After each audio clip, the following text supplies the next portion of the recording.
Ito na lang para kay siyasat. Siyasat or attorney. Kung tingin nyo na mahina or matatalo si Casimero, ako na lang pupusta against sa inyo. Maski 100 dolyar, maski 1,000 dolyar. Yan, pare-pareho naman tayo may pera, di ba?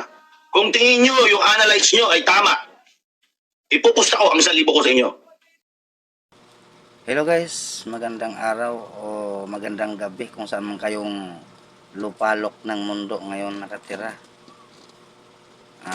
Mag-react lang tayo ng kaunti dito sa prediction dito nila ni Sir Ed Tolentino at saka ni GM si Hasan patungkol dito sa Casimero versus Nere sa parating nilang laban ngayong June 6, 2026.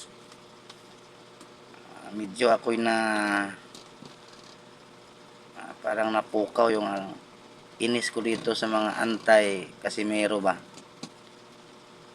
na imbis na tulungan natin na iangat muli ang karir ng ating nag-isang angas ng Pinas dahil kapwa natin Pilipino, parang lalo pa nilang binabaon o ibinababa ang kanyang karir sa boxing.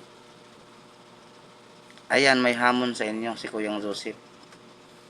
Pustahan daw kayo, Sir Tolentino at si Hasan.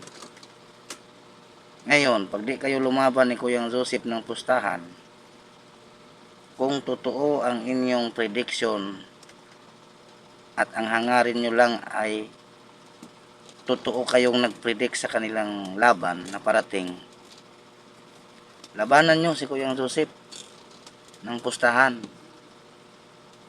Ngayon, ang masasabi ko dyan, pag di kayo lumaban ni Kuyang Joseph ng pustahan, ito lang masasabi ko sa inyo, pinapahiya at sinisiraan nyo lang ang nag-iisang angas ng Pinas.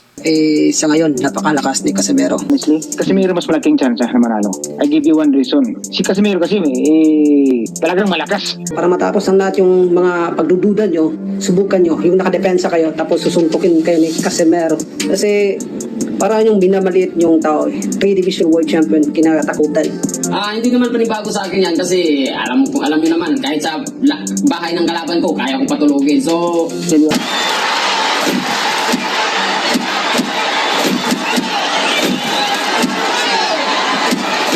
Okay, Casimero wants to finish it right here, right now.